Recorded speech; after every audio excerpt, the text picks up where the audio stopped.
Bengaluru July 2ರಂದು Rajajinagar ಕ್ಷೇತ್ರದಲ್ಲಿ 300 ಕೋಟಿ ರೂಪಾಯಿಗೂ ಅಧಿಕ ಮೊತ್ತದ ಟೆಂಡರ್ ಹಗರಣ ನಡೆದಿದೆ ಎಂದು ಆರೋಪಿಸಿ ಶಾಸಕ ಎಸ್. ಸುರೇಶ್ ಕುಮಾರ್ ವಿರುದ್ಧ ವಕೀಲ ಸೂರ್ಯ ಮುಕುಂದರಾಜ್ ಲೋಕಾಯುಕ್ತಕ್ಕೆ ದಾಖಲೆ ಸಮೇತ ದೂರು ಸಲ್ಲಿಸಿದ್ದಾರೆ.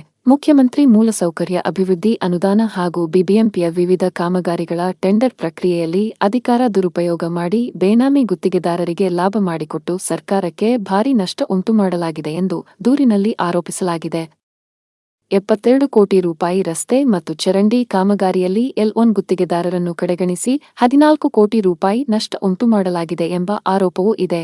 60 ಲಕ್ಷ ರೂಪಾಯಿ ರಸ್ತೆ ಕಾಮಗಾರಿಯ ಟೆಂಡರ್ 4 ವರ್ಷಗಳಿಂದ ಬಾಕಿ ಇಟ್ಟು ಹಣವನ್ನು ಬೇರೆ ಕಾಮಗಾರಿಗಳಿಗೆ ವರ್ಗಾಯಿಸಲಾಗಿದೆ ಎನ್ನಲಾಗಿದೆ. 33 ಕೋಟಿ 97 ಲಕ್ಷ ರೂಪಾಯಿ ಪ್ಯಾಕೇಜುಗಳಲ್ಲಿ ಟೈಲರ್ ಮೇಡ್ ಷರತ್ತುಗಳನ್ನು ವಿಧಿಸಿ ಏಕೈಕ ಬಿಡ್ದಾರರಿಗೆ ಅನುಕೂಲ ಮಾಡಿಕೊಡಲಾಗಿದೆ ಎಂಬ ಆರೋಪವೂ ಕೇಳಿಬಂದಿದೆ. ಸೈಟ್ ವಿಸಿಟ್ ಕಡ್ಡಾಯ ನಿಯಮ ಹಾಗೂ ಟೆಂಡರ್ ಗೌಪ್ಯತೆ ಉಲ್ಲಂಘನೆ ಸೇರಿ ಹಲವು ಅಕ್ರಮಗಳ ಬಗ್ಗೆ ಸಮಗ್ರ ತನಿಖೆ ನಡೆಸಿ ಸಂಬಂಧಪಟ್ಟವರ ವಿರುದ್ಧ ಕಾನೂನು ಕ್ರಮ ಕೈಗೊಳ್ಳುವಂತೆ ಲೋಕಾಯುಕ್ತರಿಗೆ ಮನವಿ ಮಾಡಲಾಗಿದೆ. ಲೋಕಾಯುಕ್ತರಿಗೆ ರಾಜಾಜಿನಗರ ವಿಧಾನಸಭಾ ಕ್ಷೇತ್ರದಲ್ಲಿ ಆಗಿರುವಂಥ ಗುತ್ತಿಗೆಗಳ ಹಗರಣದ ಬಗ್ಗೆ ಸುರೇಶ್ ಕುಮಾರ್ ಅವರು ಮಾಡಿರುವಂಥ ಪ್ರಭಾವ ಮತ್ತು ಅನೇಕ ಗುತ್ತಿಗೆದಾರರಿಗೆ ನೀಡಿರುವಂಥ ತೊಂದರೆ, ಈ ಎಲ್ಲ ವಿಚಾರವನ್ನು ಇವತ್ತು ದಾಖಲೆಗಳ ಸಮೇತವಾಗಿ ಲೋಕಾಯುಕ್ತರಿಗೆ ದೂರನ್ನು ಕೊಡಲಾಗಿದೆ. ಇದರಲ್ಲಿ 2020ರಲ್ಲಿ ನಡೆದಂಥ ಒಂದು ಟೆಂಡರಲ್ಲಿ 5 ಜನ ಬಿಡ್ದಾರರು ಭಾಗವಹಿಸ್ತಾರೆ.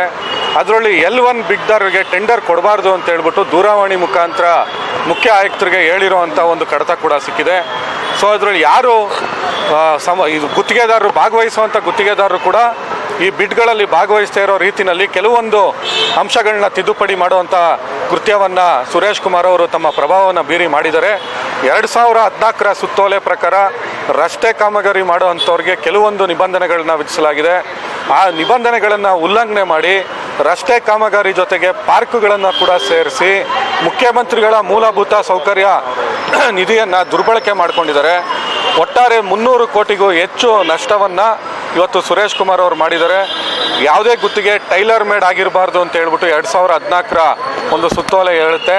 ಆದರೆ ಆ ಸುತ್ತೋಲೆಯನ್ನು ಉಲ್ಲಂಘನೆ ಮಾಡಿ ರಸ್ತೆ ಕಾಮಗಾರಿಗೋಸ್ಕರ 150 ಕೋಟಿ ರೂಪಾಯಿಯ ಒಂದು ರಸ್ತೆ ಕಾಮಗಾರಿನಲ್ಲಿ ಯಾರಿಗೆ ಪ್ಲ್ಯಾಂಟ್ ಇಲ್ಲ, ಯಾರ ಹತ್ರ ಎಕ್ಸ್ಕಾವೇಟ್ರ್ ಇಲ್ಲ, ಯಾರು ಎಲಿಜಿಬಿಲಿಟಿ ಇಲ್ಲ ಅಂಥ ಗುತ್ತಿಗೆದಾರರಿಗೆ ಅನುಕೂಲ ಆಗುವಂಥ ಕೆಲವೊಂದು ನಿಬಂಧನೆಗಳನ್ನ ಮಾಡಿ ಅವರು ಆ ಗುತ್ತಿಗೆಯನ್ನು ಕೊಡಿಸುವಂಥ ಕೆಲಸ ಮಾಡಿದ್ದಾರೆ.